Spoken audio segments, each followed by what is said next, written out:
now. I better be reversed. Hey, wait a minute. What? Oh, my goodness. 1, 2, yes! Yes! Yes! Yes! What did the Roadie do? Dean Douglas, the personification of knowledge. Go ahead, Road Dogg. Ladies and gentlemen, without further ado, the moment each and every one of you have all been waiting for. Choke. Singing his hit single with My Baby Tonight, the World Wrestling Federation Intercontinental Champion, Double J, Jarrett. 20 years ago podcast, we're going back in the time machine to July of 1995 for Volume 2 of this month's show. Volume 1 is I'll look at all things WCW. Volume 3 is, as ever, ECW. And this show is Volume 2, looking at In Your House 2, the Lumberjacks, as well as some other WWF stories of the month. This is a very good show. If you're a fan of Scottish accents, this is always going to happen, let's be honest. Introduce first, Del Muir. Del, good afternoon. Hi, Bob. And Craig Wilson. Hello. Del kicks off with the news. Yeah, details just a week after the event are a bit sketchy, Bob, but Jeff Jarrett and The Roadie have apparently walked out on the WWF shortly following Jarrett losing his intercontinental title at the second In Your House. The walkout follows a pretty huge storyline month for the pair. It was led by the launch of Jarrett's single With My Baby Tonight, which in real life and to be in storyline was actually sung by The Roadie. Jarrett lip-synced the song at the pay-per-view before his match, and it was scheduled to lead to Roadie turning face when it was revealed that he was actually the singer. Jeff's father, Jerry Jarrett, former promoter, said that his decision to leave was down to his perceived misuse of his character. The WWF held their second In Your House pay-per-view this month, a show widely regarded as the company's best efforts in months, although that could be damning with faint praise. Shawn Michaels and Jeff Jarrett had a 20-minute classic which ended with Michaels winning the Intercontinental title after the Roadie had accidentally tripped Jarrett. Elsewhere, Diesel defeated Sid Vicious and the fuse was lit for his SummerSlam opponent, King Mabel, who was one of the Lumberjacks that attacked him mid-match. And while the final list of names is far from confirmed, the WWF released a number of on-screen and off-screen employees this month, believed to be in an effort to cut costs. These include head shrinker Sione, Afa and Captain Lou Albano, Doink, Dink, Duke the Dumpster Drosy and presenter Stephanie Wyand. This is likely not the end, with both King Kong Bundy and Hakushi expected to leave soon. Also names like Mantor, Techno Team 2000 and the Heavenly Bodies will be phased out. On Hakushi, it's said he's handed in his notice with the company, which likely explains why there was so little follow-up to that match with Bret Hart in May. The cost-cutting measures were also felt away from the arenas, with WWF letting numerous office staff go and formally cutting ties with Jack Tunney, whose on-screen at least was still the WWF president. Elsewhere, the company has filed a lawsuit against the original Doink, Matt Osborne, to stop using the gimmick. The fact that Osborne has been arrested twice recently is no coincidence with this story. Shane Douglas made his debut on TV after the pay-per-view as Dean Douglas, his school teacher gimmick inspired by his real-life occupation. What are you going to do? What are you going to do when fear overtakes you and you run up into the stands, Diesel? And the Mantar, and Brad Radford, and John Garrett feet physically run into the stands and grab your screaming, fighting, kicking body and bring it back down to ringside and throw you back into the ring with Sid. I'll tell you what you're going to do, Diesel. It's going to hit you. You're going to realize, oh my God, what have I done? What have I gotten myself into here? How can I escape? There is no escape, Diesel, because there's only one thing you can do in less than 2 weeks. Climb into the ring and pay the price. And the price you pay, Diesel, will be the World Wrestling Federation title.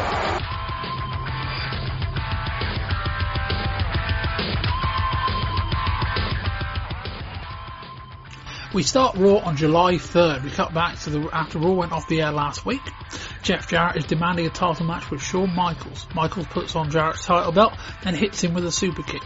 We then get the full debut of Jarrett's new music video, With My Baby Tonight. We cut to footage on Superstars on July 1st, where Harry O. Godwin dumps pig slop over Adam Bomb. Back on Raw, Godwin wins a squash match, and afterwards, Ted DiBiase indicates that Godwin is now under his pay. Godwin defends the R-Way as Bam Bam Bigelow comes out for his match against Psycho Sid. Bam Bam and Godwin exchange blows for officials escort Godwin away. Bam Bam and Sid have a pretty decent match. Bam Bam sets up to win the match, but DiBiase distracts referee. Godwin runs out and pushes Bam Bam off the turnbuckle as he's setting up for a headbutt. Sid picks up the victory. After the match, it's a decent, although slightly dangerous looking powerbomb to Bam Bam Bigelow. A video package airs from WWF's presence at the Special Olympics in Connecticut. Waylon Mercy wins a debut squash match over Jeff Hardy, and Jerry Lawler takes us on tour of his dentist's office. We even see Yankem himself, who has a very dirty set of teeth. On to July 10th, and Jeff Jarrett is off looking for producer Buddy Lee. He ends up getting escorted from the premises. I think this was a trip that aired last year. We cut to The Zone from Sunday as we see Joe Barry Horowitz win his first WWF match against Skip. During a match between Hunter Hearst Helmsley and Matt Hardy, Vince McMahon says comments via the internet have been received following King of the Ring. In the main event, the Allied powers of Lex Luger and the British Bulldog defeated Tatanka and Henry O. Godwin. We also take another trip to Dr. Isaac Yankem's surgery. The patient says her three favourite WWF superstars are Diesel, Razor and Bret Hart. The third answer angers Yankem. July 17th, Raw opens with an Owen Hart and Yokozuna squash match. They're now billing Yokozuna at £641. Fatu has returned to California, has been repackaged as a singles act. Returning to his roots, he wants to make a difference. Shawn Michaels defeats RS. We take another trip to Dr. Isaac Yankem's dental surgery. Diesel is being interviewed by Vince McMahon in the ring, as we see half the Lumberjacks, essentially every WWF babyface. Diesel speaks with Bam Bam and Shawn Michaels about what they're going to do to Psycho Sid in the match. Sid gets on the apron, but declines getting in the ring with Diesel, despite being egged on by, of all people, Vince McMahon. This is where it all started for me, Fatu. This is where I grew up right here, Sunnydale, California. My address is 57 Bluffdale. This was my playground where I used to hang out with all my little buddies, but as you can see now, it ain't there no more. My mama always told me, and I'll never forget this, she always told me, never forget who you are and never forget where you come from. Well, you know what? If my mama was here today, she'd be one proud lady, because I'm back home. This is where it all started. I'm going to show you where I grew up. It wasn't no big palace. It wasn't no big house. This is the door here, this little place. It might be little, but it was home sweet home for me and my brothers. And remember, when I come to the wrestling ring, WWF, I'm going to make a difference myself, just like my mama told me. And remember, there ain't no hope with dope. And if you don't know, you better ask somebody. Make a difference.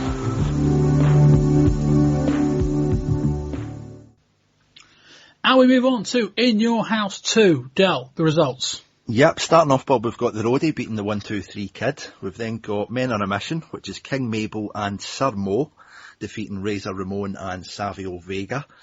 Bam Bam Bigelow defeated Henry O. Godwin. Shawn Michaels defeated Jeff Jarrett for the Intercontinental Championship and is now your new champion. The tag team champions, Owen Hart and Yokozuna, they beat the Allied powers of Lex Luger and the British Bulldog. And in your main event, WWF champion Diesel defeated Psycho Sid with Ted DiBiase in a Lumberjack match. The Lumberjacks involved in the match were Eli Blue, King Mabel, Sir Mo, IRS, Kama, King Tom Bundy, Tatanka, Henry O. Godwin, Radford, Skip, Tom Pritchard and Jimmy Del Rey, the Heavenly Bodies, Jacob Blue, Jean-Pierre Lafitte, Mantor and Hunter Hearst Helmsley. They were on the side of Psycho Sid.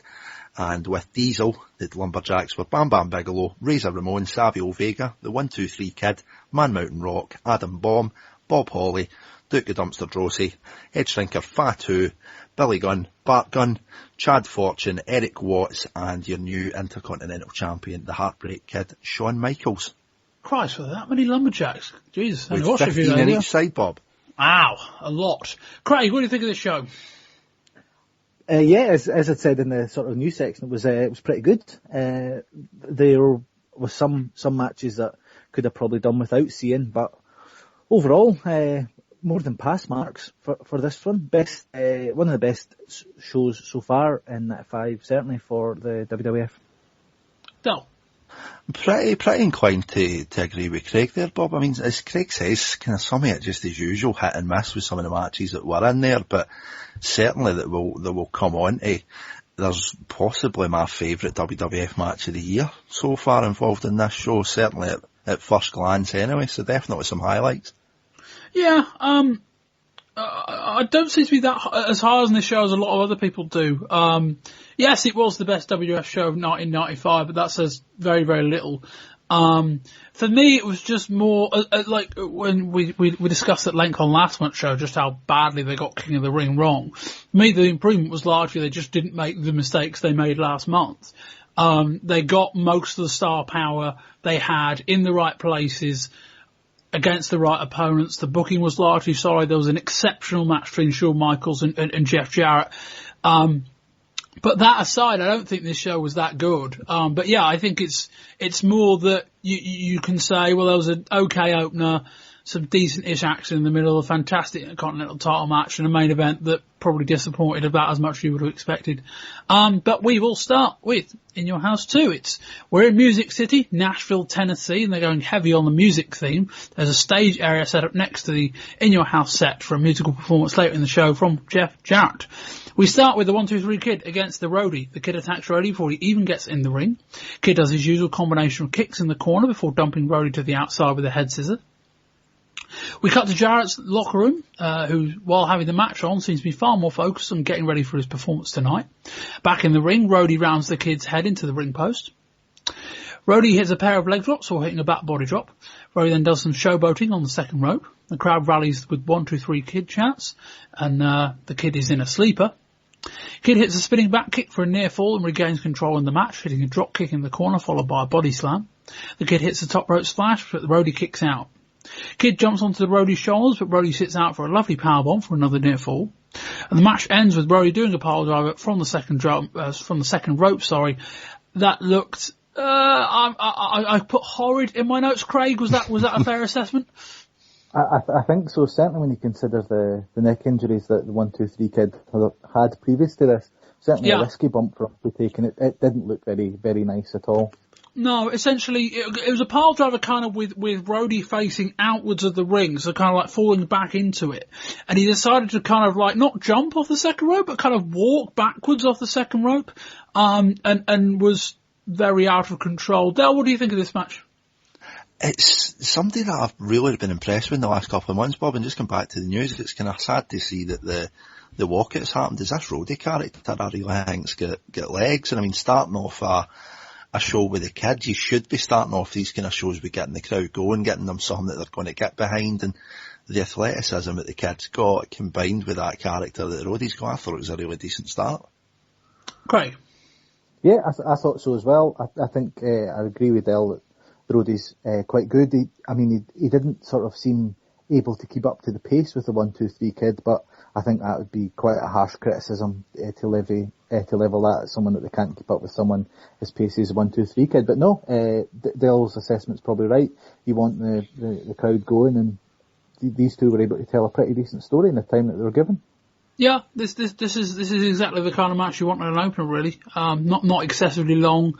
The action was good without being the kind of thing that might take away from the rest of the show, and yeah, I don't think they really put a foot wrong here, other than that finish. I mean, Dale, that's the thing. It didn't look that good. You can do dangerous looking moves if they look really dangerous, then fair enough. But this was just a dangerous move. Pretty much. It never really kind of sold anything. There was no kind of follow up as if they'd planned an angle in the back. It was just and you kind of left it there. You shouldn't really be left with that reaction. It should be, what's coming next? Or, I mean, after that, it was just, especially as Craig says, with the injuries that's been plaguing the Kid in the last couple of months. How that was planned out, I don't really know. I mean, especially when they'd done the lovely spot during the match with the Kid, as if he was going for the leapfrog. Roadie catches him, does a pop-up powerbomb. It was lovely move. It looked good. Kind of got the Roadie over. We've seen him kind of doing that move last month and it got over, but it was really, really messy, and you just don't want those kind of risks getting taken, especially with somebody like the Kid when he can just get folded up like an accordion. Yeah, I might have been inclined to end with a powerbomb, but I guess when you've got a main event with two guys who've got that as their finisher, then maybe not. But yeah, we will elaborate more on kind of Roadie's progress when we discuss him and Jarrett later on in the show. Anyway, as Roadie's leaving the ring, he goes on the staging area and does a mic check. He then has some brief discussion with the guitarist. We go backstage, we get a brief promo from the $1 Million Stable. Sid says this is about extinction. Next up, it's Men on a Mission, King Mabel and Sir Mo, as they've now been rebranded, against Razor Ramon and Savio Vega, obviously playing off the post-match attack from King of the Ring last month. Ramon is wearing strapping on his back and ribs, although he takes it off and then throws it at Mabel. Razor flicks his toothpick at Sir Mo, and then Razor finally hits a fall-away slam. Mabel and Mo go for a slingshot Irish whip, but Vega moves and Mabel eats turnbuckle. Mabel is quickly back in control and confronts Razor in the corner. Mabel does a fairly impressive kick to the back of Vega's head. The heels are fully in control. Savio goes for a body slam on Mabel, but collapses under the weight. Mabel and Mo hit a drop toe hold leg drop combination. Razor jumps in the ring and helps out Vega, which lifts up the crowd. So Mo goes for a moonsault, but Vega rolls out of the way. He's on the wrong side of the ring for a hot tag to Razor. He gets it eventually, which pops the crowd. Razor hits a back suplex on the second rope before signaling for the end, which gets the crowd up again. Mabel climbs to the top rope. Razor throws him off, but only gets a 2 count. The crowd are all over Razor here. Mabel hits a DDT to Razor, then goes for a splash, but Razor rolls out of the way. Vega gets tired of Mo's interruption and throws him over the top to the outside. Mabel squashes Razor in the corner, the implication being that it's injured Razor's ribs. Mabel then hits a belly-to-belly slam and picks up the 3 count on Razor. Craig.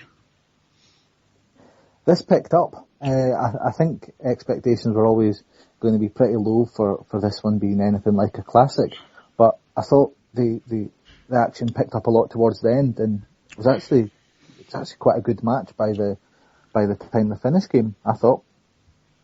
No. Or is that just too much optimism for this? We'll see. We'll see.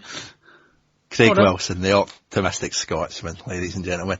It was alright, to be honest, Bob. I mean, there was nothing special to it. Razor, I kind of like to feel that he's maybe earned a bit of a higher placement up the card, but obviously, as you said, just kind of leading into the match, that angle with the coronation of King Mabel and then Razor and Savio there at the end, it was kind of feeding into something. Whether that should have been on a pay-per-view or if it should have maybe been a TV match could probably be argued, but the full King Mabel Sir Mo thing I actually quite like. Mabel's been coronated as king.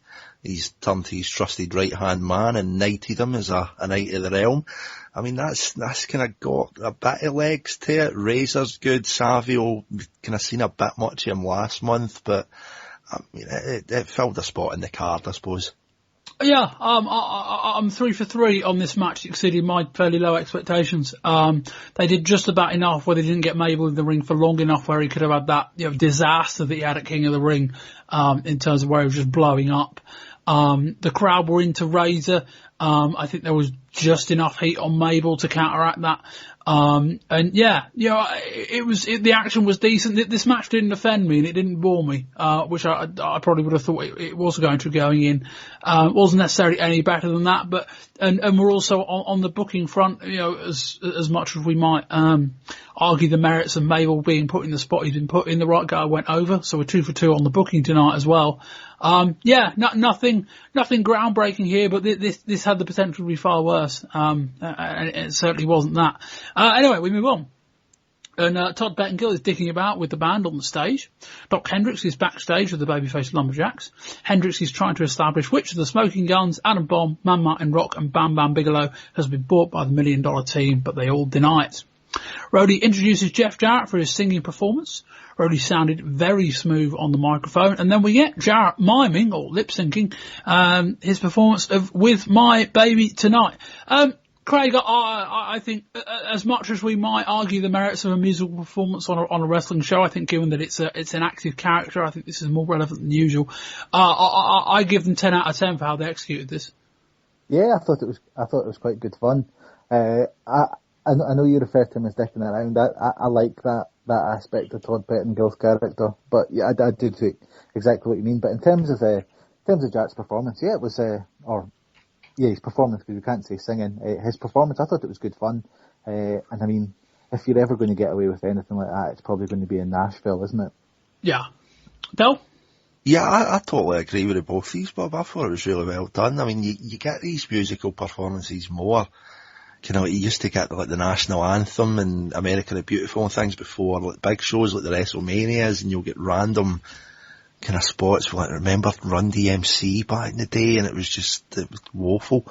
But this has got a place. I mean, it's building Jarrett's character, it's building the Roadie's character. You can't say that. I mean, especially again going back to the news with this Walcott situation, when they're saying he's not happy with where they're taking the character. I mean, they made him look a pretty big deal with the full set was there, the live bands there. He's got the double J up and the big sign above the stage. I mean, it kind of built up the angle for what it was, and I thought the two of them carried it off brilliantly.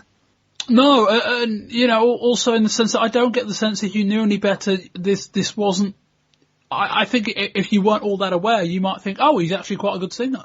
Credit to Jarrett, who we should also say isn't a singer, and was able to go out there and mime a convincing enough performance where I think your average viewer might have believed it. And also one thing they've done very well with this and very well with the performance on Raw, and again, we're going to have a proper discussion about this later on. The one thing they've done very well is that all the baby faces are believing it, and that, you know, that's part of it. Is just, you know, Vince McMahon's going, well, I didn't think he could do that. And Craig, as a sidebar, Roadie's got a very good voice, I mean, musically, but also is announcing before Jeff Jarrett came on. If this wrestling gig doesn't work out, I think he'd do very well as a ring announcer. I think so. He's certainly got a lot of charisma. No? Does his job perfectly, boss. His character development, the two of these have been definitely some of the highlights in the full federation this year. And Roadie, we know he's got that heritage with the family and that he's from, but I just think he's taken this character that could easily die a death, as we'll probably come on to near the end of the show once we've wrapped up the pay-per-view with dodgy gimmicks, but he's took it, he's run with it, he's done brilliant, I think. And we move on to Henry O. Godwin versus Bam Bam Bigelow. Godwin starts with a back body drop, but Bam Bam pops straight up and does two of his own, followed by a shoulder tackle that sends Godwin to the outside. Bam Bam then nails a DDT. Match fills to the outside. Godwin rounds Bam Bam's head into the ring steps and then locks in a long sleeper hold. Bam Bam heads to the top rope and goes for a headbutt, but Godwin rolls out of the way. Godwin goes to the second rope and goes for a knee drop. Bam Bam rolls out of the way and gets the pin. The pump Godwin took looked particularly painful. Del? I think your concisity of the notes that you took in this match, Bob, kind of sums it up. I mean, Henry O. Godwin, hog. He's a hog farmer. I don't know. It's worth saying, I think this spot was going to be for King Kong Bundy. Right. So I got a feeling we got the good end of this, because I think Bundy and Bam Bam could have been significantly worse than this. Well, that's it. You've got the name power with Bundy, but actual in ring, you don't really want to be seeing him going 5 minutes. He's tailor-made for a Rumble spot where he comes in, throws out a couple, looks strong, and then gets eliminated, maybe under hokey circumstances, and that's it. He's done his job. Can I see him in a singles match for 5 minutes? Doesn't exactly whet the appetite. I mean, Bam Bam was headlining WrestleMania a couple of months ago, and you're kind of seeing him mid-card on a B show with pretty much a glorified jobber in Henry Godwin. And I mean, we spoke at the start about it. I didn't mind this in the sense that if Godwin is a jobber, and he is, this was a squash match. True. I mean, I think it's just a kind of testament to this kind of face turn that they've tried with Bam Bam, where he's got the kind of prowess, he's got the aerial ability for a man his size. He's pretty much a Vader 2.0 potentially, but just seeing him stuck in these kind of matches. I mean, he did get the squash, he got the win. But, I mean, we spoke at the start about it being hit and miss, kind of what the opener was good, got the crowd going. We've seen the last couple of matches. We're then going to be coming up to the intercontinental title match. This was, again, just a bit of a spot filler for me. Craig?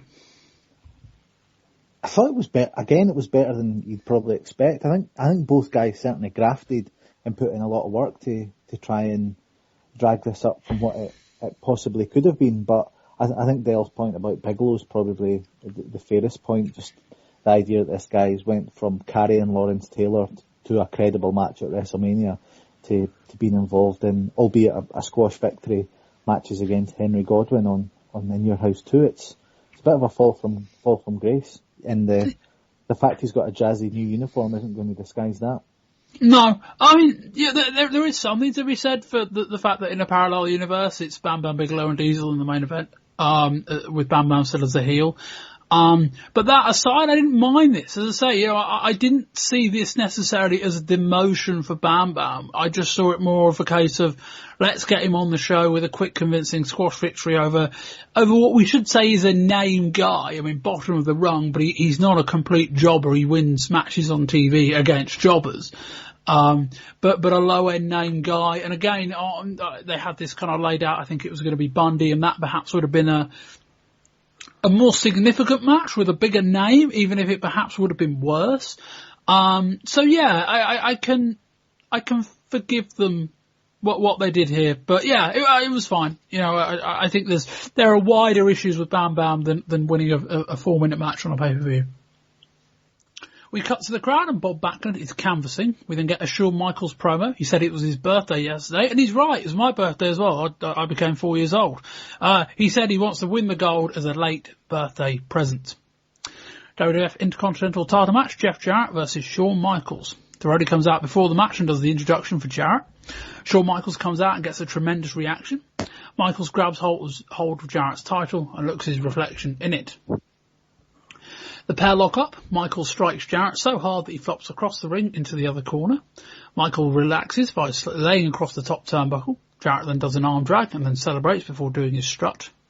Jarrett does a jumping spot in the corner before nailing Shawn with the right hand. Jarrett then celebrates by doing Michael's turnbuckle pose.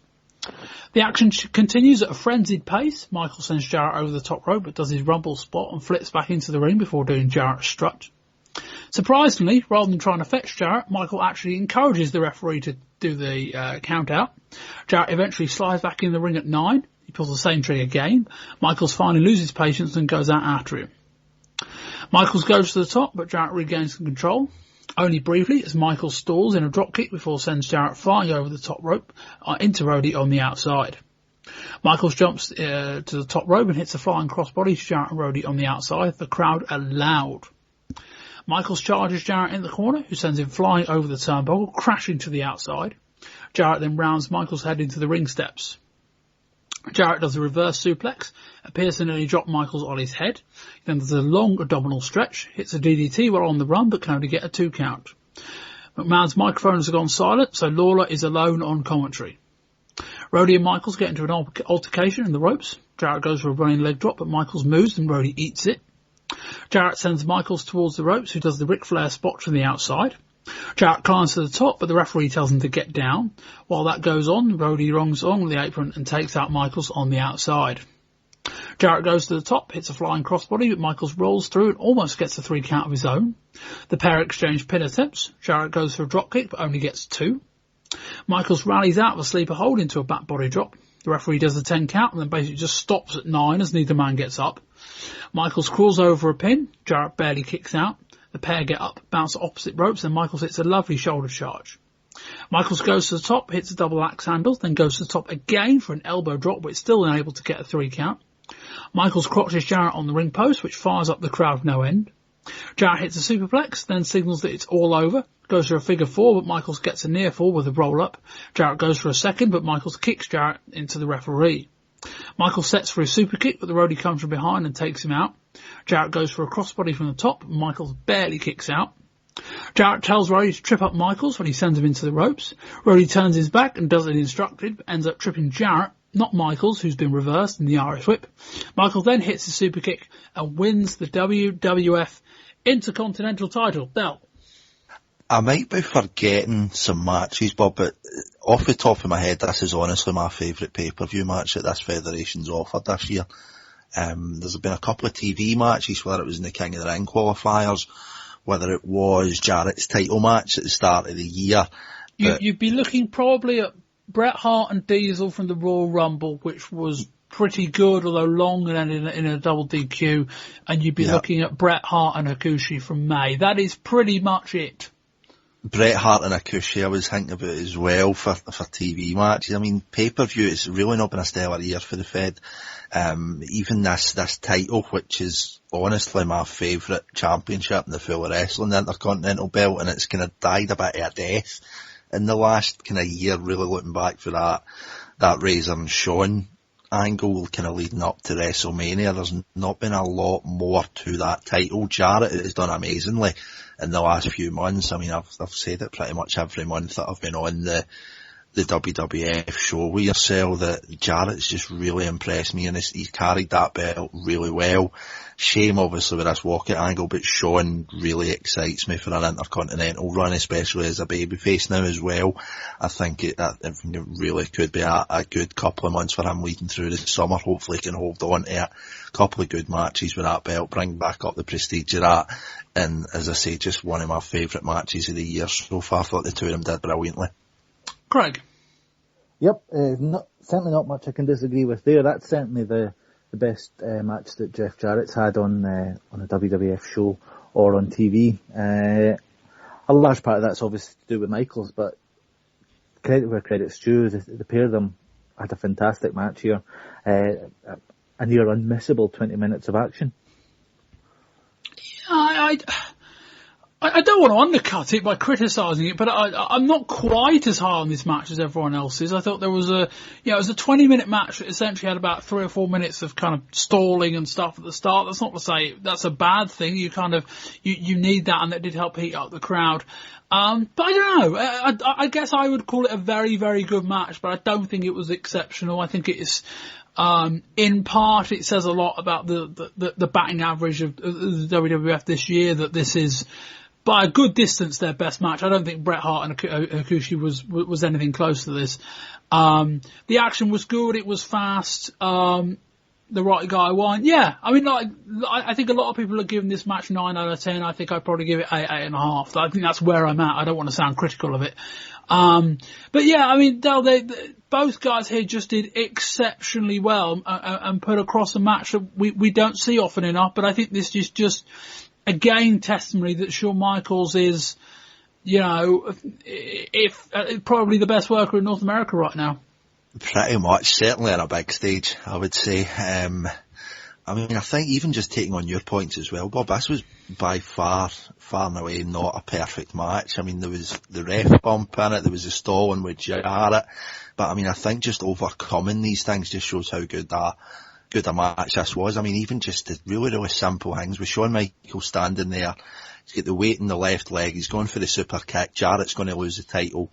The Roadie's there at ringside, comes in, chop blocks the standing leg of Michaels, and then Jarrett sets him up for the figure 4 on the left leg that the Roadie's just took out. Simple things like that just make for a good match, and as you say, it's hardly a 5-star classic, but as a match goes, middle of the card, B show for the Federation. It's only their second in your house. I thought they did brilliantly.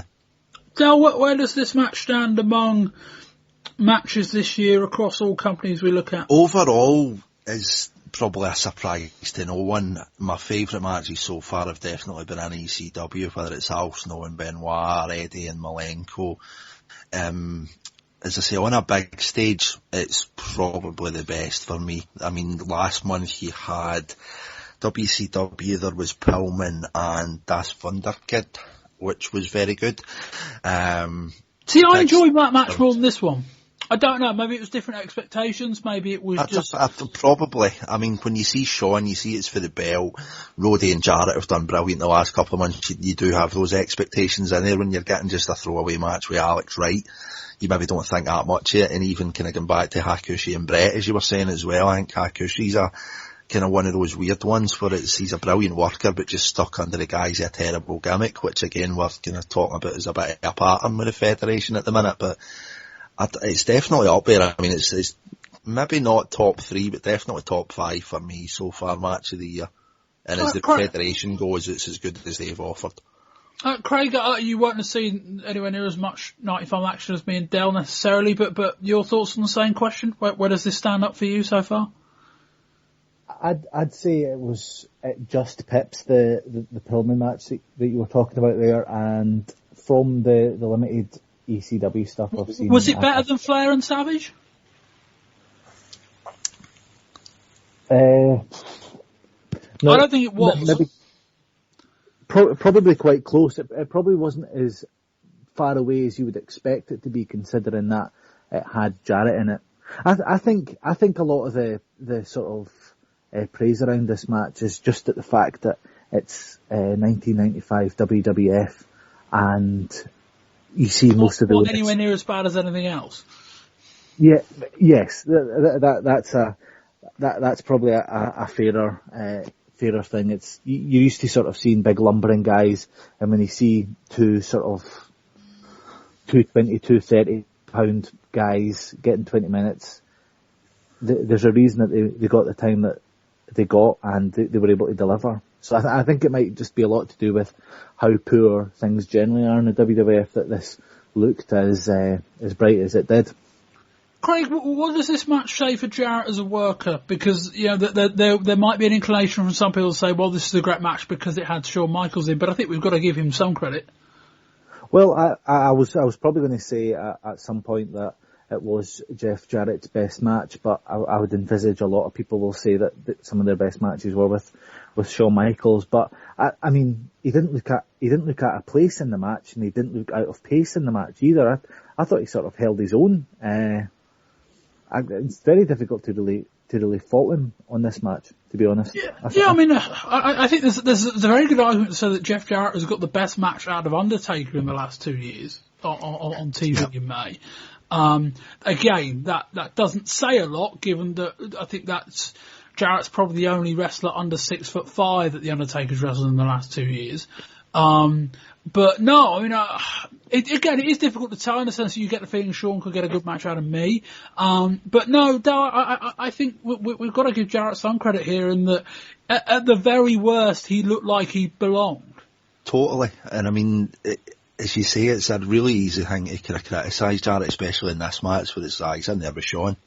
As you say, Shawn could probably make decent workers out the pair of us, Bob, but Jarrett's earned a spot. He's earned that belt that he's been carrying for the last couple of months. He's earned the right to be on that stage when he's getting these angles, whether it's in TV building him up or whether it's pretty much almost tailoring a full guise of a pay-per-view. It's in Nashville, everybody's there with the shirts and the cowboy ties, and kind of the full kind of intro and outro of the show was all kind of based around country music. You're getting allusions with Jarrett, kind of tongue-in-cheek at least, comparing Jerry Lawler, comparing him to the likes of like kind of Willie Nelson and kind of big country stars. And I mean, it's just a testament to what Jarrett's done in the last couple of months. I mean, he's never really been a huge star. I mean, there was always that kind of conception of him where it's that's just Jerry's son. He's only there because he's Jerry Jarrett's boy, and kind of getting him out of Memphis and getting him onto a big stage, he's delivered. As you say, that match with Undertaker was brilliant. This was really, really, really good for where it was and what show it was on. And I mean, I just don't think I don't want to kind of praise him too high when you've got the likes of Bret Hart and a Shawn Michaels that's with this company, that I think they really need to be kind of trying to get them up to that level for they're accepted in a main event spot. But Jarrett is definitely top of the bees. I mean, not to steal too much for Dean Douglas, but he might not be an A+, but he's definitely a B+ with merit. We'll come on to Dean Douglas later in the show. We'll cut backstage, and basically this was where the angle was meant to continue, and basically this was the moment where Jarrett and Roadie walked out. So we cut back to a hysterical Doc Hendricks who's reenacting these scraps that he supposedly just seen between Jarrett and the Roadie. And in amongst it, I think he said that one of them got punched. I thought Hendricks was really good in that spot. And if they came up with that on the fly, I think all the better. We move on to the WWF Tag Team title match. It's Yokozuna and Owen Hart with Mr. Fuji and Jim Cornette versus the allied powers of Lex Luger and the British Bulldog. Vince McMahon reminds us of how far Yokozuna and Lex Luger have fallen by telling us about their WWF Championship feud from 2 years ago. We start with Yokozuna and Luger exchanging blows. Yoko hits a body slam. Lex rallies around Yoko, who topples into his corner and apparently straight onto Owen's foot, who isn't happy. So much so he converts Yoko in the ring. Yokozuna shoves him to the ground and Cornette attempts to calm the situation. The pair appear to reconcile, much to Cornette's relief.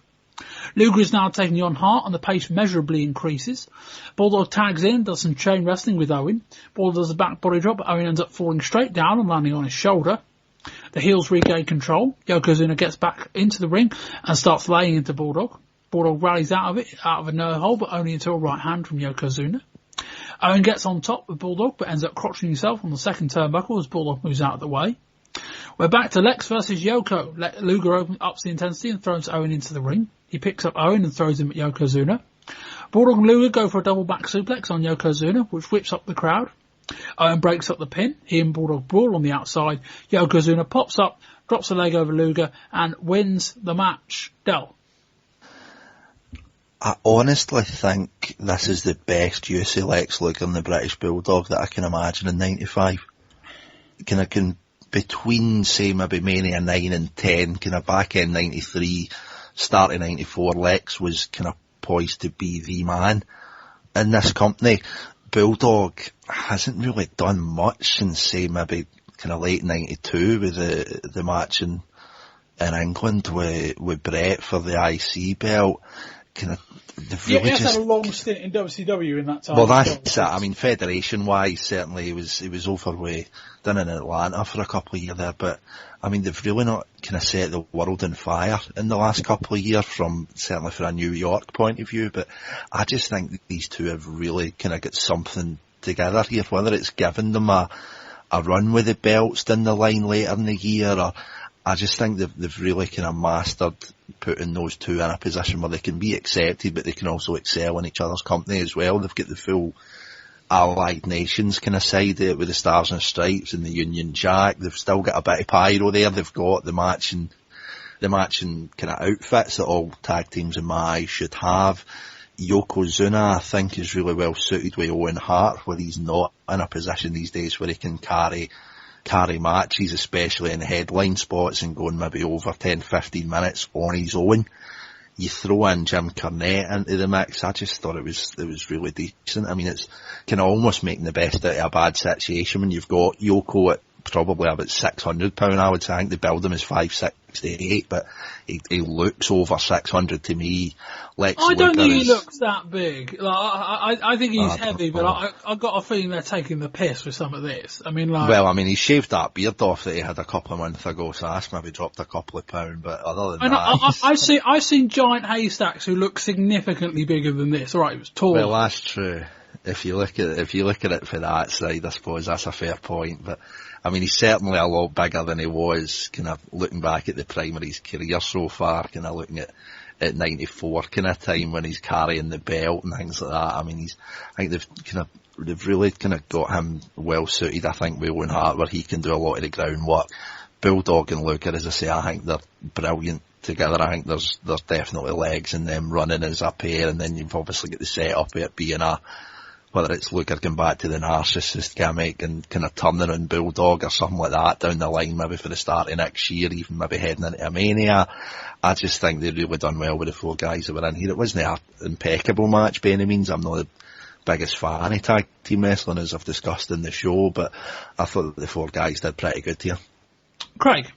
I disagree with Del there. I love tag team wrestling, and I agree with I do agree with the point, however, that he made about the little things with tag teams. There was one of the shows that we did in either late 93 or 94 with Marcus Bagwell, and he was paired with someone whose name Too Cold Scorpio, I think, who you're looking for. And they just had matching get-ups. It just doesn't give the impression that they're just thrown together. It makes it look like you're putting a little bit of effort into the team, which obviously helps them.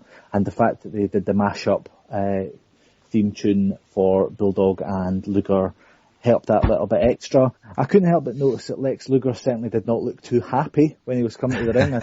I'm not convinced he's totally bought into the idea of being a tag team wrestler with the British Bulldog, which probably isn't a massive surprise considering just over a year ago he was driving around in a massive bus around America. I thought, in terms of the match itself, I thought it was perfectly watchable when it was Owen Hart and the Bulldog in the ring. I thought it was near unwatchable when it was Luger and Yoko, and anything involving one or the other was an okay segment, but the best stuff came when it was Bulldog and Owen for me. Yeah, I thought this was pretty good. Just in terms of, one of the big complaints about last month at King of the Ring was just the lack of name power. For all the faults of the guys involved in this match, there's name power in this match for all four of them. So that really helped. Yokozuna, while big, is still serviceable in a tag team role. Owen Hart remains excellent despite the fact they seem determined not to get the most out of him. Whether Luger is motivated or not, I don't know, but he's still holding his own, and Bulldog's Bulldog. It's four guys who I think most of the WWF audience is going to recognise and are going to have an opinion on, which always helps. As I say, we had 4 editions of Savio Vega last month, a guy they've barely seen. The action here was good. It wasn't really long enough to be anything exceptional.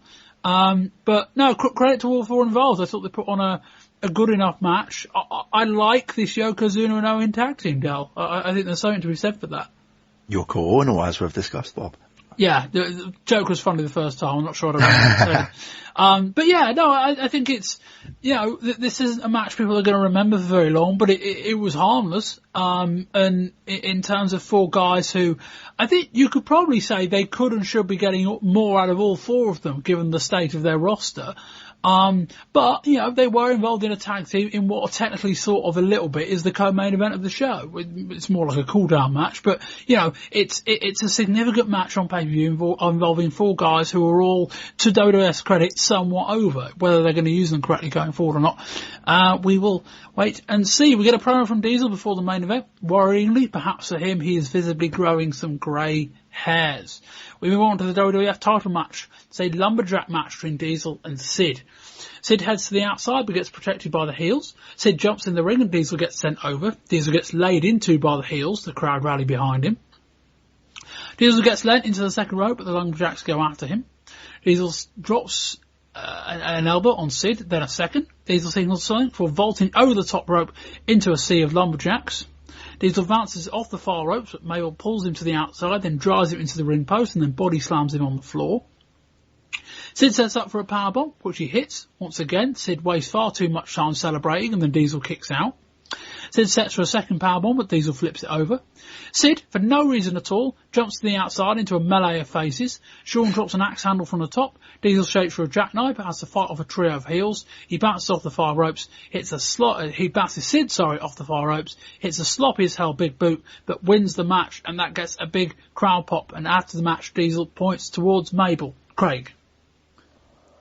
Wow, this was pretty bad. It's probably quite telling that most of the interest was caused, firstly by the Lumberjacks, and to a lesser extent wondering which one of the face Lumberjacks had been bought off by DiBiase. I think whilst we were full of praise, quite rightly, for Shawn Michaels versus Jeff Jarrett, I think this could quite possibly be one of the worst matches of the year, and further evidence, if any was needed, that the whole Diesel experiment really isn't working. Del. I'm not going to be quite as scathing as Craig was, Bob. I think we seem to talk about this every month with WWF, where we go into these matches where we're not expecting too much going in, so we always give them the benefit of the doubt.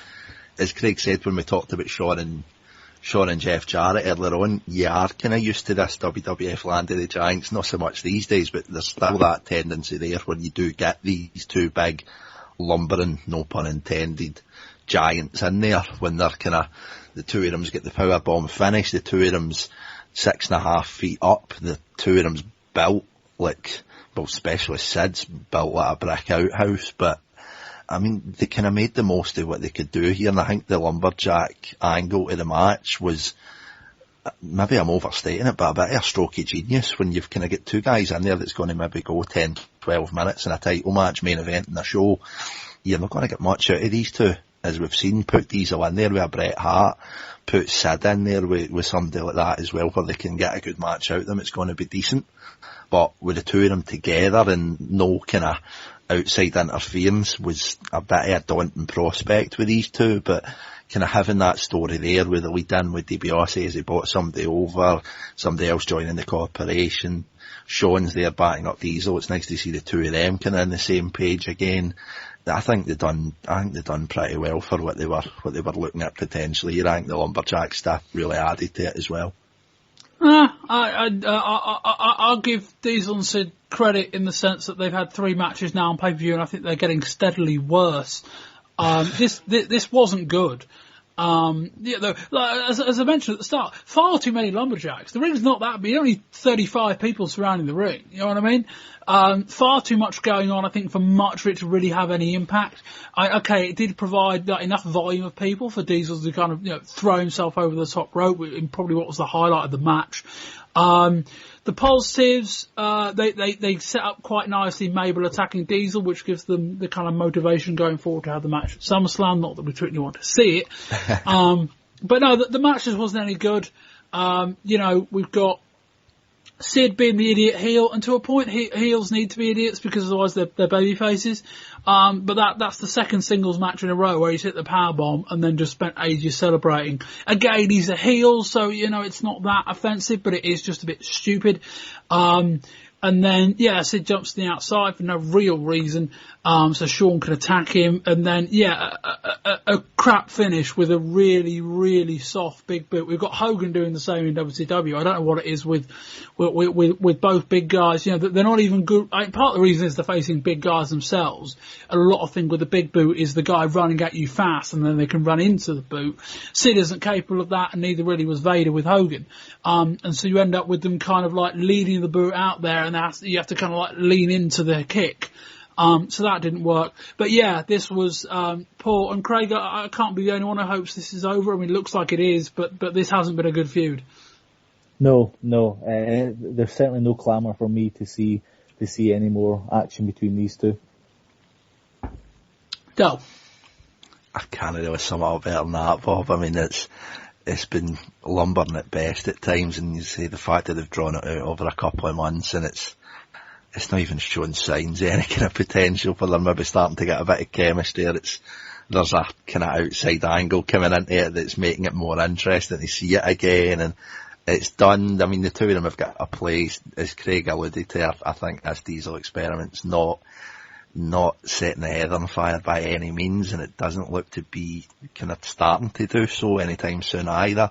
Sid does a job, whether it's back to kind of the Sid Justice days, or I mean, he's there, he's big, he's menacing, he looks mental. Psycho is a good name for him, and this talk of asylums and everything that they were talking about in this show. I mean, I don't want to see it again. I've seen it, I've done it, it's there, it's in the history books. Just move on, let them do something, and maybe build up a smaller guy, whether it's a Michaels or a Jarrett or even Owen and Brett, or just let them do something to get away for that big man kind of battle. And that we'll come to our kind of wrap up now of the show. Craig, your overall thoughts on this show and a score rating out of 10? Yeah, I mean, I thought the Shawn Michaels and Jeff Jarrett was obviously the highlight. The rest of the card, the Shawn Michaels Jarrett was a highlight. The opening match was pretty good. The other matches, bar the main event, you went into with low expectations, but weren't totally disappointed at worst from the outcomes. But the main event was, for want of a better phrase, drivel. And in terms of an overall score, I'd probably give it 6.5 out of 10, maybe close to a 7, but probably 6.5 is the fairest score for me for that one. Go. I don't think I'd be quite as generous as a 6.5, 7, Bob, but I think marking any show with that intercontinental title match less than a 6 would certainly be decrying that match. As Craig said, the opener was decent. The main event wasn't much, but I thought they made the most out of kind of what they had going into that. Razor, I think, should be a bit higher up the card. The Allied Powers, as I say, I think is really good as a tag team. And as Craig says, that Shawn Michaels, Jeff Jarrett match was brilliant. So I think anything less than a 6 would be unfair to that. You could stick in an Undertaker or a Bret Hart into the card, and it would certainly bring up the score a little bit, but I've definitely got to go with at least a 6 for this overall. Yeah, for what it's worth, Undertaker and Bret Hart did both wrestle on this show, but in the dark match main events. I gave it a 6. Positives on this show, it was miles better than King of the Ring. They seem to learn a lot of their mistakes from King of the Ring, i.e. let's just basically list our roster in order of how over they are, and by and large, with the exception of Bret and Undertaker, who they were just saving for another show, just put them in order on that card. The work rate was up, the booking decisions were good, the Shawn Jarrett match was excellent. I don't think it was quite as good as some people are making out, but relative to other things we see this year, it's been fantastic. But yeah, again, if you spent $15, I think you got your money's worth. The main event was really bad. But I think you got enough for your $15, and so yeah, I think that's worthy of 6 out of 10.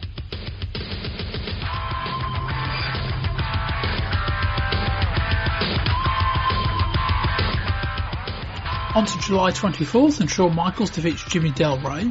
We cut to action from In Your House, and Vince McMahon says there are rumours going around that Jarrett was miming his performance, and that Roadie may have sung the song. No mention at this stage at all about the Jarrett and Roadie walkout. They are still trying to patch over this like nothing happened. We get a brief announcement that Goldust will be on his way to the WWF. King Mabel lays down the challenge to Diesel for the WWF Championship at SummerSlam. Bret Hart defeated Hakushi in the main event. The severed mould of Hart's head made a reappearance. We then see the debut of Dean Douglas. Shane Douglas, of course. He's playing a school teacher, which he is in real life. He presents the report card, a segment which pulls on none of the strengths of his ECW character. On to July 31st, and Shawn Michaels and Jerry Lawler get into a shouty match during an interview.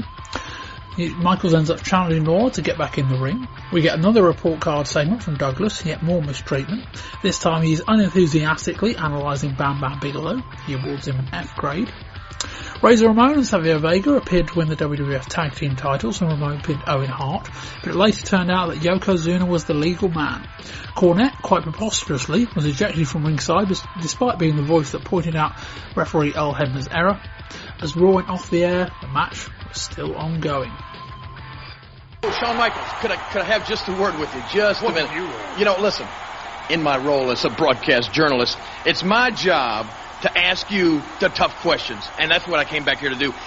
Do you realize, Shawn, that the vast majority of our viewers can't wait to see you get what you got coming to you at the hands of Sid at SummerSlam?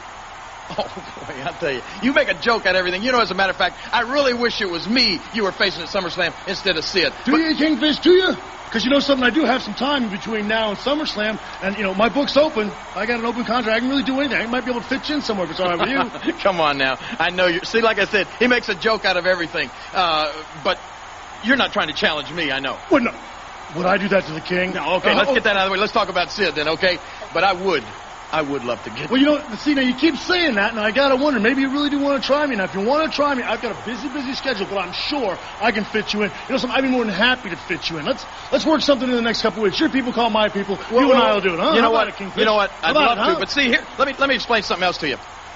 I took a journalistic oath when I took this job co-hosting Monday Night Raw, see, and I promised that when I was here as a journalist, I wouldn't be here as a wrestler. So, see, I would love to right now take off this jacket and take off this crown and break you right in half. No, I wouldn't, because then there'd be two of you. Why don't you do all the fans a favor and keep the jacket on? And you know something?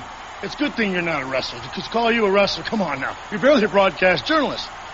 Now, you sure you want to get in the ring with me? You sure you want to challenge me? Because the more I think about it, and the more you push me, the more I'm thinking maybe you and I should have it. Maybe you should have it. Maybe here on Monday Night Raw, somewhere, sometime. Come on, Kingfish. How about me and you? Hey! How about it, huh? Don't push me, because I will. Let me tell you something. I'll take this crown off. I'll take this jacket. Oh, you're petrifying me. No, I took the oath. I took the journalistic oath, which obviously you didn't take, or you'd still be hosting the show. But they got the hook on you. Hey, they were begging me to get back in the ring and begging for you to get out, so I had to get back and have this show. Is that right? You want me back in the ring, Shawn Michaels? I sure big do, shot, King big heartbreak. Yeah. Come on, King. Put your money where your mouth is, chump. And we come out of the TV review into the story that we've basically been kind of jumping in and out of all shows so far. Jeff Jarrett and the Roadie walking out on the WWF as of kind of during the In Your House show. Details even at this stage, a week removed, are still not all that clear. I can't. Essentially there's some stuff about Jarrett being unhappy. Quite where the Roadie ties into all that, given that this is by far the high point of his career. We have some quotes from Jerry Jarrett saying that, he's Jeff, that is unhappy about, where his character's being, how it's being portrayed. He's concerned that his character is losing too many matches, and also just the fact that Jeff Jarrett doesn't need, necessarily to, doesn't need to be working all of these matches. And Jerry Jarrett said, we know there's 24 pay-per-views a year now. That means there's much more chance of being oversaturated. And I kind of thought those quotes were a bit strange as well.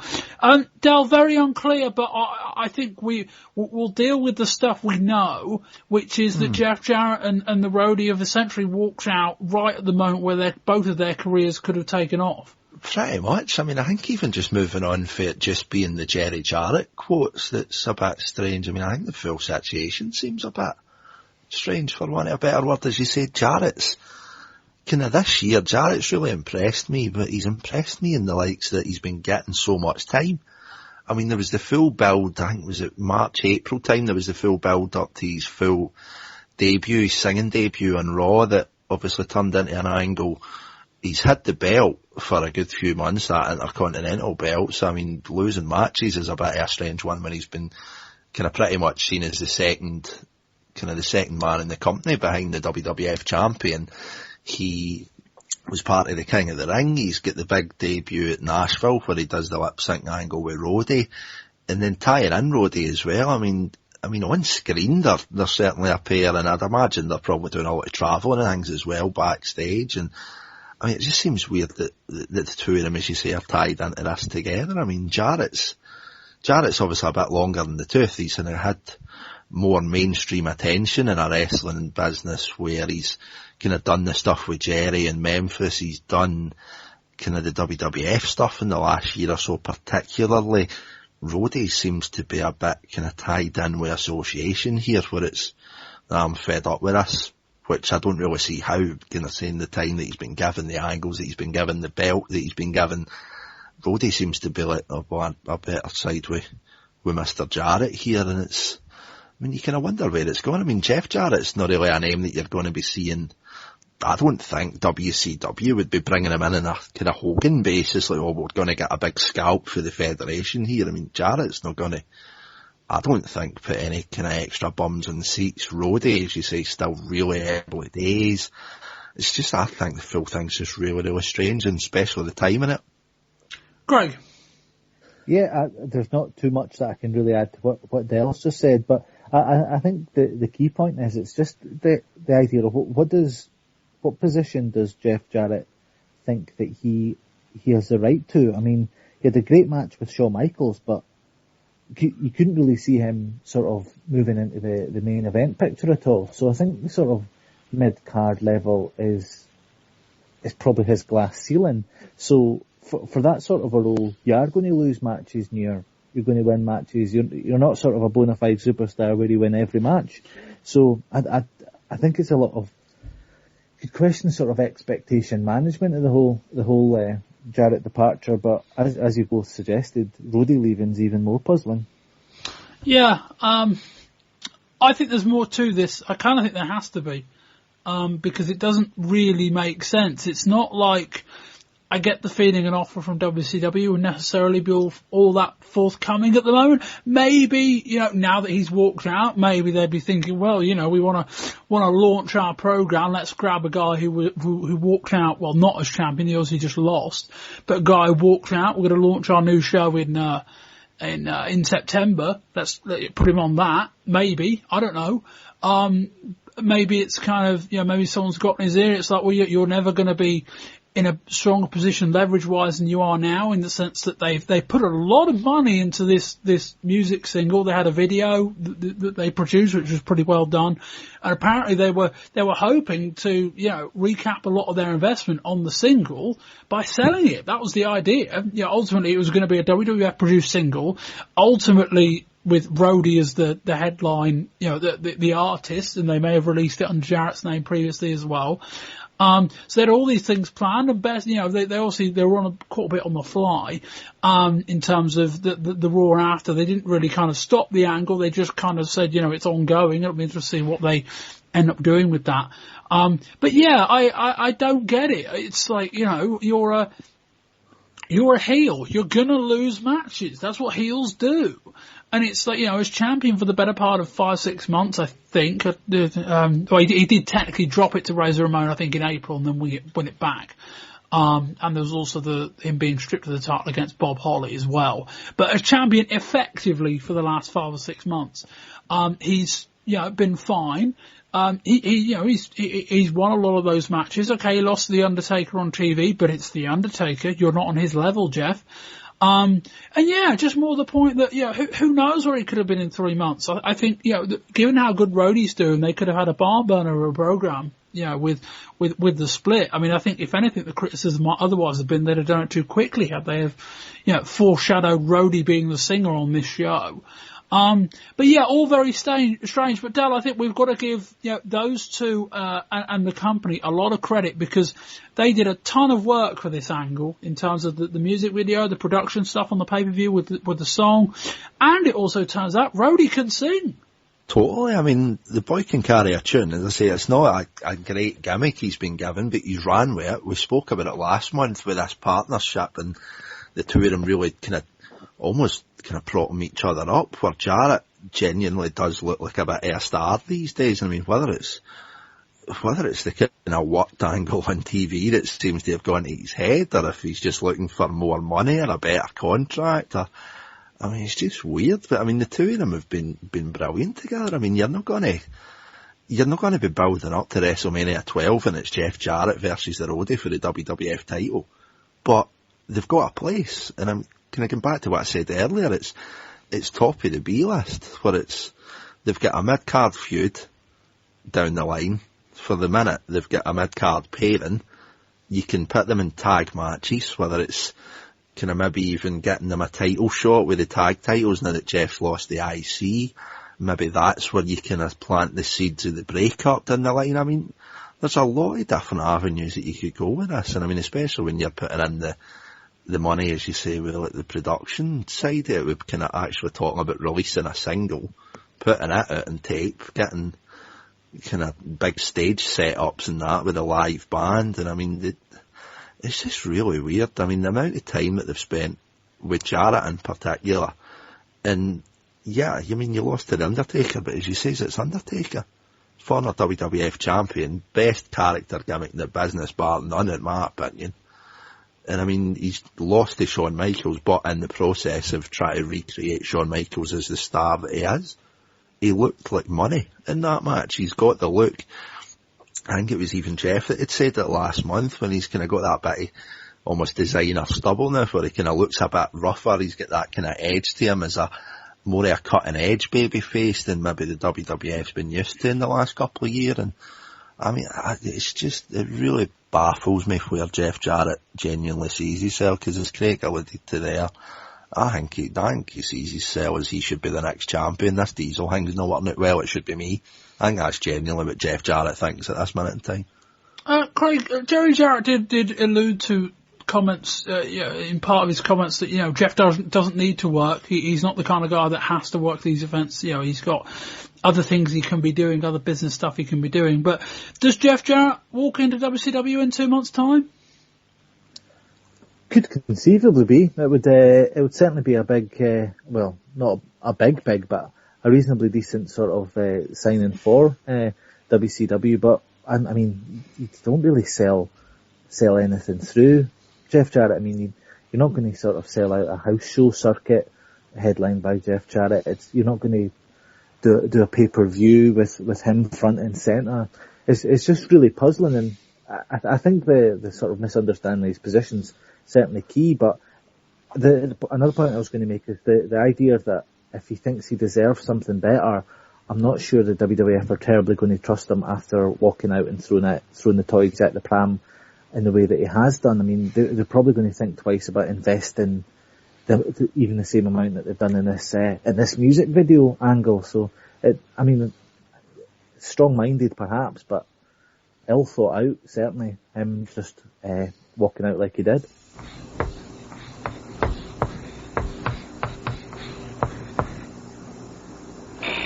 Your attention, class. Your attention.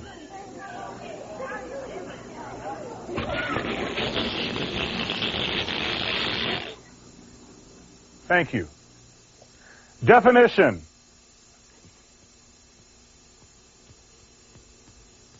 Knowledge. the sum of what is known, the body of truth, information, and principles acquired by mankind. The fact or condition of knowing something with familiarity, gained through experience or association. The acquaintance with or the understanding of a science, art, or technique. Knowledge. Dean Douglas. Dean Douglas, the personification of knowledge. Those in the World Wrestling Federation fraternity are certainly going to know what it's like to be graded. Much like you each knows that feeling down deep in the pit of your stomach after you spent the evening plagiarizing a term paper. After you've sat in class and taken that test, after looking at your neighbor's paper. Indeed, the superstars of the World Wrestling Federation will be graded by the person, the only person that has the knowledge to do it accurately. There will be some superstars here in the World Wrestling Federation who will get the same feeling in the pit of their stomach when they receive the grade that they know is coming. They may hope for an A.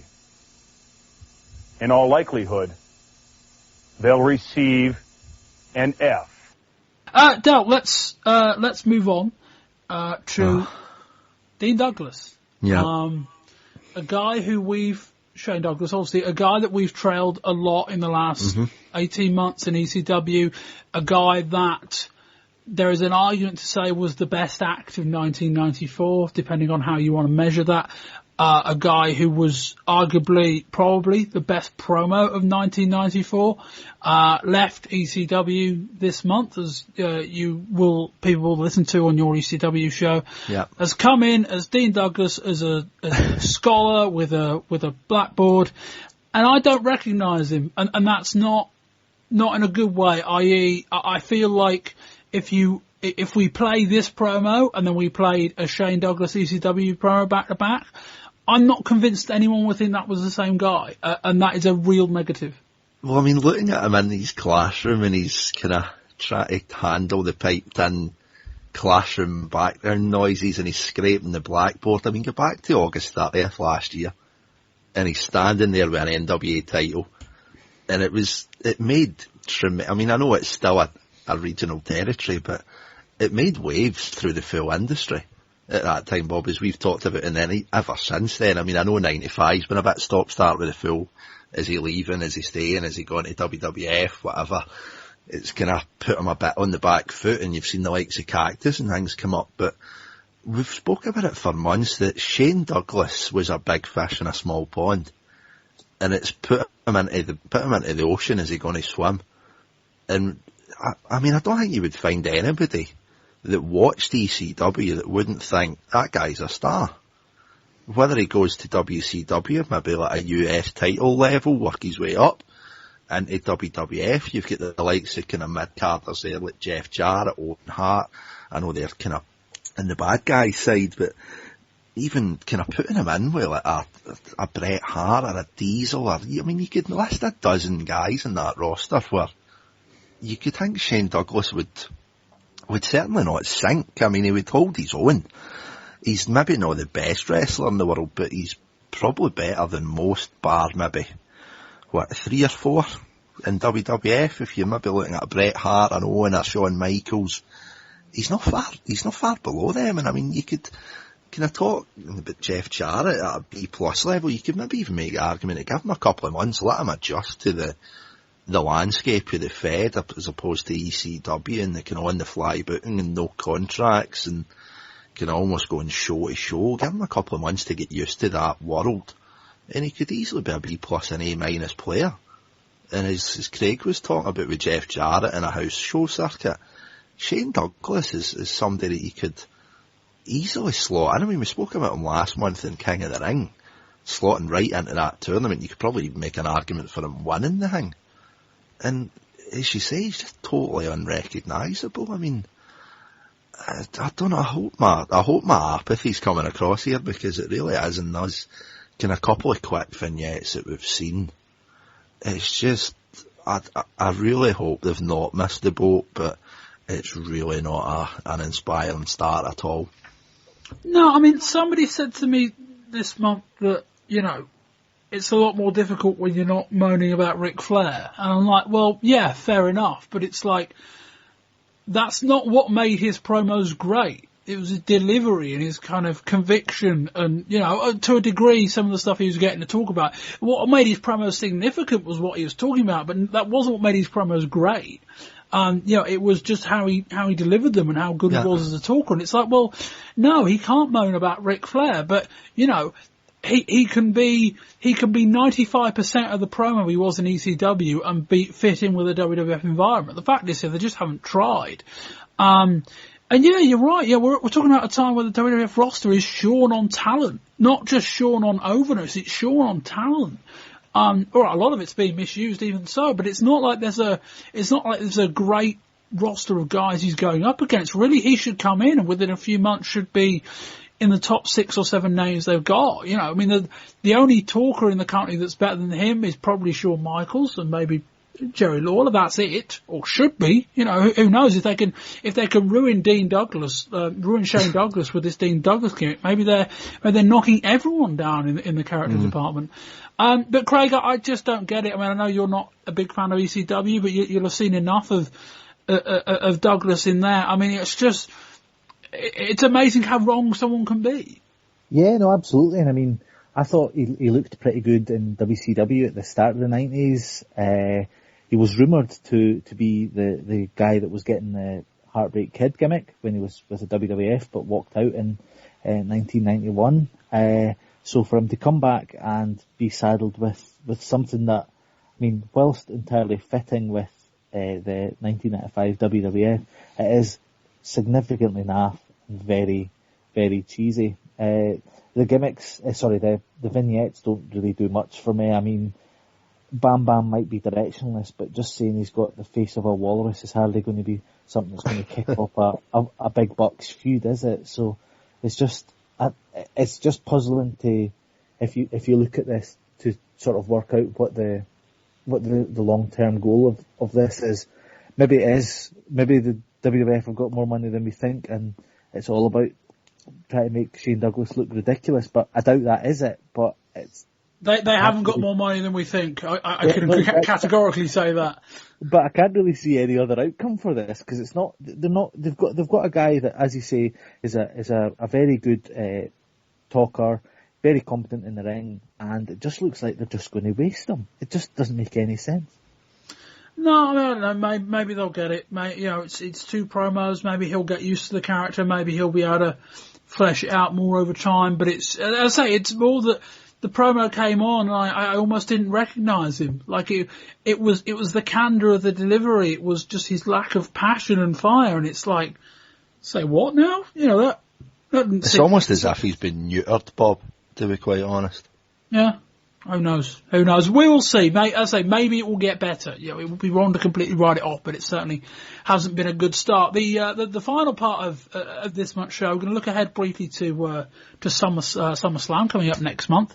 The card, as listed in the Pro Wrestling Torch, I think it's the final newsletter of July, is as follows: Diesel against King Mabel for the WWF title, Shawn Michaels versus Sid, Undertaker versus Kama, Bret Hart versus Isaac Yankem, Alundra Blaze versus Bertha Faye, the Ally Powers versus William the Refrigerator Perry and a partner to be named later, and the 1-2-3 Kid versus Body Donna Skip. Craig, one thing I read in the Observer this week was that is the card, you know, as they understand it as well.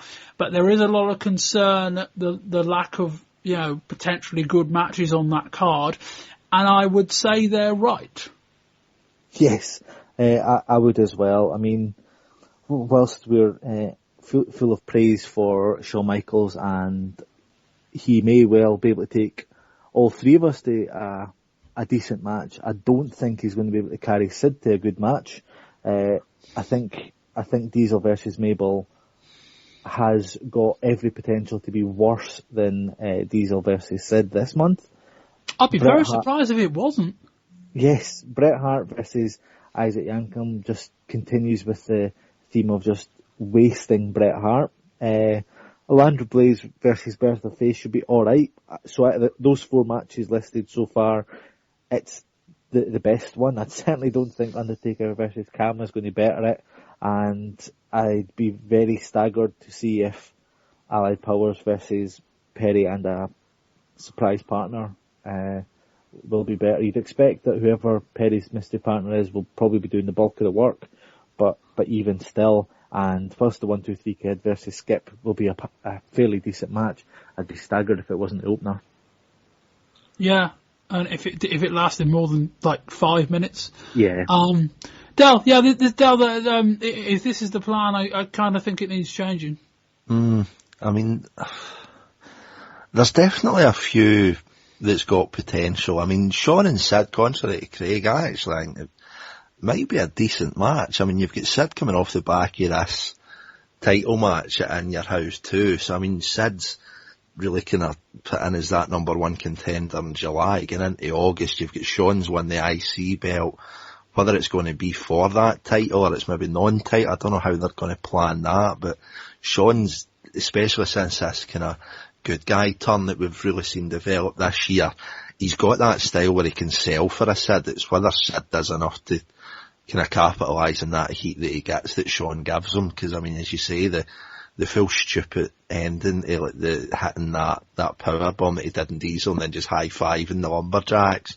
Is he going to have that kind of poor psychology in a match with Shawn? Because I think that'll show up. It'll show up Sid and it'll probably take away from Shawn as well. But I mean, I think there's legs in that.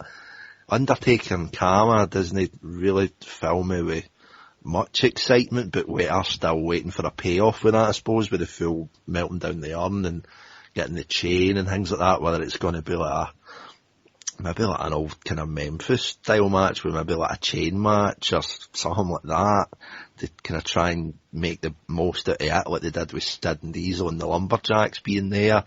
The women's title match, I'd rather see Bill Nakano there than Bertha Faye, but that you can't keep doing a Lumber Plays. Well, that's true. I mean, it's all we've pretty much all we've really seen. I mean, I think with like Lanny Kai at Mania 10, and then we've seen Bertha Faye in a couple of TV matches, but I suppose when you don't really put any kind of investment into a division, you're not really going to get much else than that. I mean, the Allied Powers and kind of going up against Big Fridge Perry and things, I mean, that kind of seems a bit strange to me, because I mean, you've seen it at Mania when LT was brought in as the babyface. When you're bringing in these guys for the outside world, you kind of want to shine them up, and whether that kind of suggests that the Allied Powers are maybe going to be turning, or I think it's just kind of, it's almost like a bit of a weird look from Vince and the WWF at the outside world, where I mean, we've seen it alluded to in this show where Jerry Lawler was talking about the Open that's been going on this month over here, and kind of talking about it as one of the biggest tournaments in England when it happens like an hour from my house. You've got an American winning it, but he's saying that would annoy the Allied Powers when, at least kayfabe-wise, you've got Owen Hart's Canadian and Yoko's for Japan. So why would Lex Luger, being an American, be annoyed that an American won the Open? And I mean, I don't know whether it's just a lack of understanding for the Fed when they're talking about these sports guys coming in. Or, I don't know, it's weird. I mean, I think Shawn and Sid, I think's got a bit of legs. There are a couple of payoffs that we're looking for there. Bret Hart and Isaac Yankem, I don't really know enough about Yankem yet. Jeff was talking about him as Unibomb and Smoky Mountain last month, but it's a promotion I don't watch, so I don't really know much about him. I'm just a bit worried again it's going to tie into another Bret and Lawler angle, and that's going to drag on again, but I'm not overly excited at the minute, but we can only wait and see. No, and Del, the match you didn't really mention was Diesel and Mabel. I suppose you did mention it briefly, well, but yeah. that is a horrible match on top. Maybe that was subconsciously. I don't know. I kind of avoided mentioning that, but we spoke about it with Sid and Diesel when you've got the two kind of big guys going in there. I mean, she said last month with the King of the Ring, kind of seeing Mabel kind of gassing it.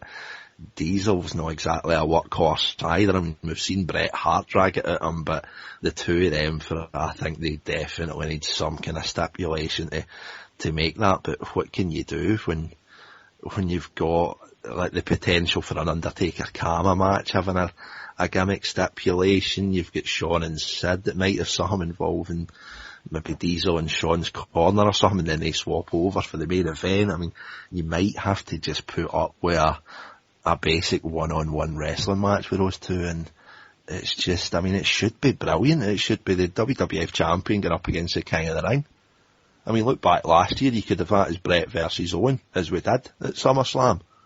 And I mean, this year it's just like, this should be like two of your biggest guys, and well, I suppose they are, but in stature as well as just kind of ability, being the biggest guys in the company going head to head and the headliner of the summer. And I mean, it should be huge, but it's just, you almost worry about it, especially with seeing the In Your House 2 main event as we've just seen it. It's like, what are we going to get out of this? Just like a 5-minute slugfest till one of them ends up passing it, or I don't know, hopefully I'd like to think it's something they might be able to change on the card. As you've kind of said, we're still kind of talking tentatively about this at the minute, but is that ending of the pay-per-view this month, we've seen kind of Diesel singling out the King. It looks as if that one's pretty much set in stone. So, I don't know, I'm not overly anticipating it. And that will bring to a conclusion this month's show. Firstly, thank you very much for Del Muir. Thank you as always, Bob. Del, you're on Twitter? Yep, Twitter, Del_Muir, usual social media stuff on the Wrestling 20 Years Ago website, and obviously part 3 coming up with ECW as well. Yeah, Del is, well, not riding solo on ECW, but he's not riding with me this month. I'm not going to be on that show. So, you know, we'll, who knows what the ECW show could end up being like without me being there. But we will find out. Yes, we will, perhaps. And, Craig Wilson, thank you very much, Craig. Pleasure has been all mine. Excellent. And tell people, firstly, where they can find you on Twitter and also about your wrestling blog. Yeah, I write ringthedamnbell.wordpress.com, and I tweet about wrestling from that Twitter account, which is just at ringthedamnbell, but with the last L replaced by the number 1, and it's sort of a very, very retro-themed thing, even going further back than this fine podcast and its accompanying website does. Did I see a blog from your website this month about the fall of the Nasty Boys? Yes, you did, and you'll see a couple of days ago, there is a review of this very show as well, and some other stuff talking about 95 on there, and some stuff going back even as far back as the late 70s and 80s. Well, there we go. And as always, you can find me on Twitter at Bobby Bamber, wrestling20yrs.com, wrestling20yrs on Twitter, facebook.com/wrestling20yrs. Email subscriptions all on there. What else is there? iTunes, RSS. You can find it all on the website. That's fine. Anyway, I've been Bob Bamber. This has been the volume 2 of the July 1995 edition of the Wrestling 20 Years Ago podcast. And until next time, goodbye.